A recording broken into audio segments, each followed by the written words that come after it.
is Valley News Live at 10. Breaking tonight at 10. Good evening. Thanks for joining us. I'm Nashay Taylor. 2 people are recovering from gunshot wounds after a shooting in Carlstadt, Minnesota. The Kittson County Sheriff's Office says 2 men were injured in the shooting. A 41-year-old was shot in the chest, while a 27-year-old was shot in the hand. The older man was taken to the hospital in Thief River Falls before being airlifted to a hospital in Fargo. The 27-year-old received medical attention from a hospital in Minneapolis. Deputies say the shooting remains under investigation and currently no charges are being filed. They say it is unclear if the shooting was unintentional or not. Some storms are rolling in tonight. Summer's here now with a first look at a forecast on what to expect. Summer?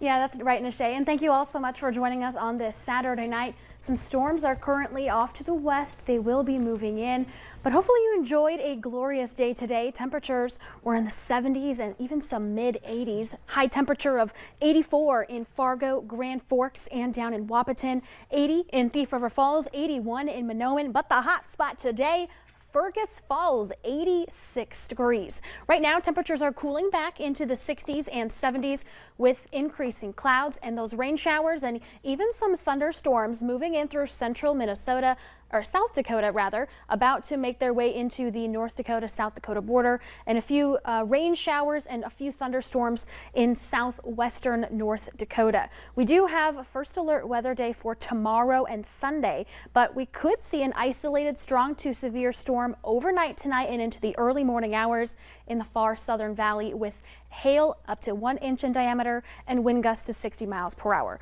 More widespread and stronger storms are in store for Sunday and Monday, those first alert weather days. We could see some thunder here in Fargo tonight, but Nashay, I'll have your hour-by-hour forecast of when and where to expect those storms through the rest of your weekend here in just a little bit. Yeah, folks will also have to keep that weather app handy. Absolutely. Good idea. All right. Thank you so much, Summer. A 62-year-old man was injured after his motorcycle collided with a tractor around 5 p.m. this evening in Grant County. The Minnesota State Patrol says the man was on his Harley Davidson traveling west on Highway 79 when it crashed into the tractor going in the same direction.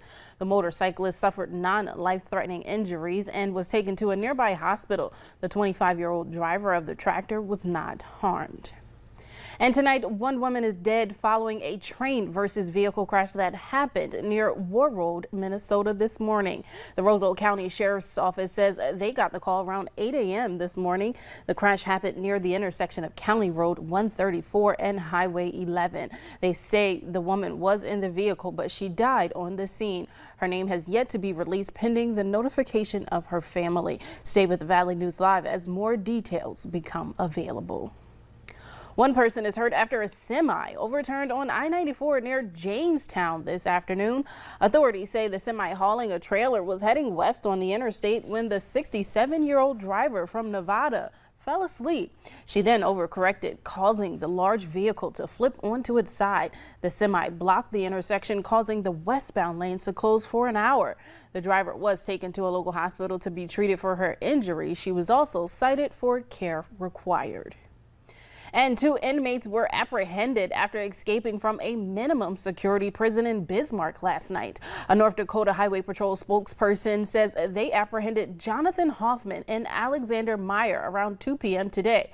According to the North Dakota Department of Corrections, Hoffman and Meyer walked away from the Missouri River Correctional Center around 8:30 last night.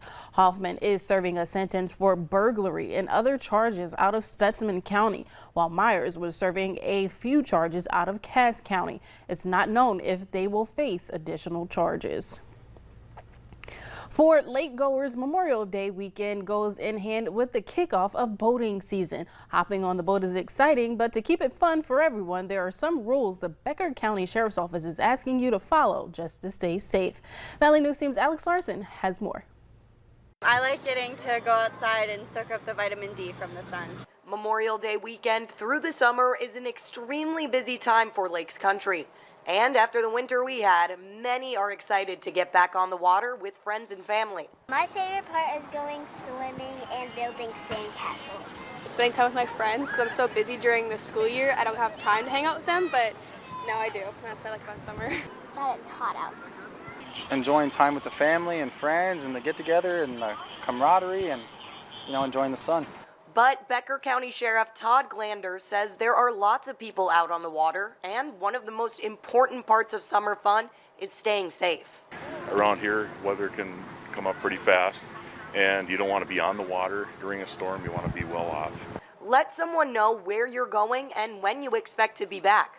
Glander says if you don't know the lake, it's best to ask to learn of any obstacles. Stop at your bait shop, sport shop, or just ask people, hey, is there anything I should be aware of out here? Get a map.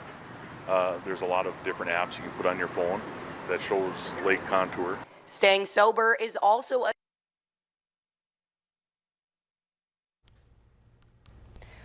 All right, and if you're camping this holiday weekend, officials have some other recommendations for you to keep in mind.